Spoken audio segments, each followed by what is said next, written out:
Good morning, friends. I have had Mary Magdalene kind of tapping on my shoulder for a couple of weeks, and I haven't really stepped in to say anything to her yet. But yesterday I decided to, and she prompted to write me another affirmation for you guys. Are you ready? She said, I revoke all access to my spirit, my soul.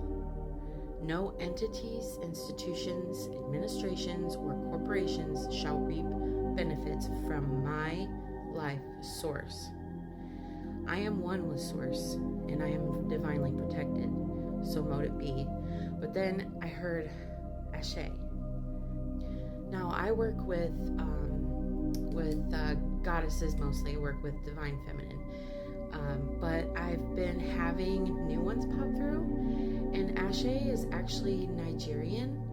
Let me see if I can pull up the definition for it.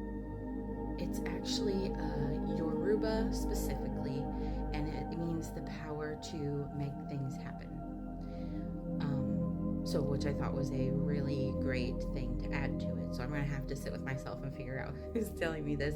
We also do have a lot of African like secondhand decor. So and my partner really resonates with that.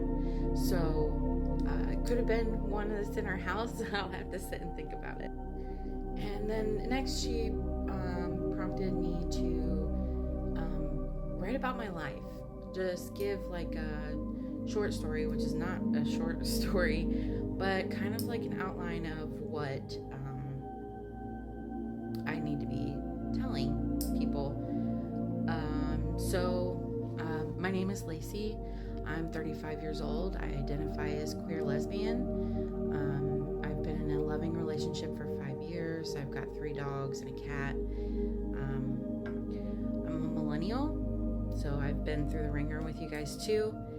I think this prayer, this affirmation, it would be good to say when I'm feeling like they're trying to take me out a little, you know? I mean, we've been through Y2K. We've been through 9/11. School shootings started when I was leaving school. I can't remember when Columbine was. I've been through addiction. I've been through jail. I've been through recovery.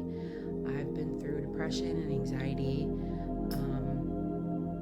And now I'm in my granny era. I like to garden, and I like to cook, especially for those that I love that aren't feeling well.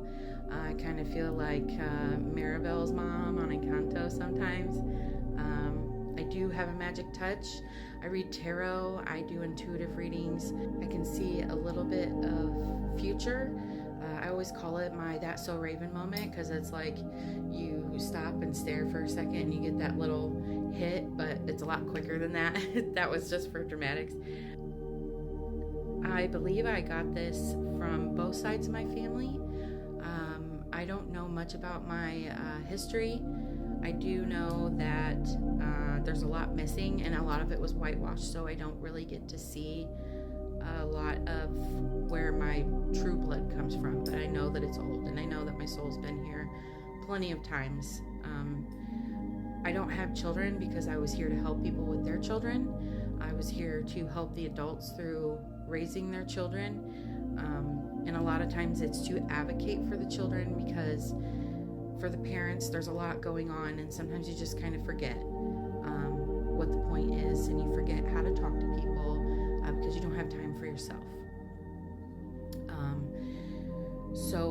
I've been going to some protests lately. Not sure if they're gonna flag the video for that one, but I didn't know what to expect at first. I thought I was going to see a lot of people just mad and angry. But you walk up and people are welcoming, and they smile, and they're glad to show you their signs, and they're glad to show you support, and it's nice to talk to them. But the one thing I noticed is they're mostly 50 and up because of Medicaid and Social Security. And you look around and there's young kids in school, and there's young kids just out of school, and you see those older people, but you don't really see a lot of millennials, at least not in the ones I've been to. And the last one we went to, there was a lady that asked my partner, Why aren't there a lot of people here your age? They're raising kids through this shit. And if they're not, they're finding themselves through this shit. Some of us are having a midlife crisis right now, myself included. I've had to go through identity issues. I've never had identity issues, but we're all just trying to do our best. But I am encouraging millennials to at least drive by and let your kids see what democracy is, see what power in numbers is, see what the power of change is, that it's possible. I know you're working hard. I'm not working hard, but I have worked hard. I'm physically working hard in my garden this year because I'm unemployed, and I have been since February, but it's a good way to build community and find out information about your community that you don't know, because you never would have talked to these people otherwise. They'll tell you about people where it's safe to be around town, where you should and shouldn't spend your money because of the people that support things that you don't agree with. But also you get a lot of friendly, it's very powerful. It charged my heart a lot and gave me a lot of motivation to fight for the change that we need desperately. So I'm going to tell you this affirmation one more time. I revoke access to my spirit, my soul. No entities, institutions, administrations, or corporations shall reap benefits from my life source. I am one with source, and I am divinely protected. So mote it be. Ashe.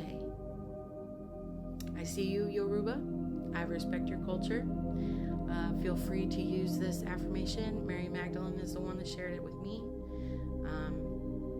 I hope you have a wonderful day, and I hope you have courage to change the things you need to do for yourself to be happy.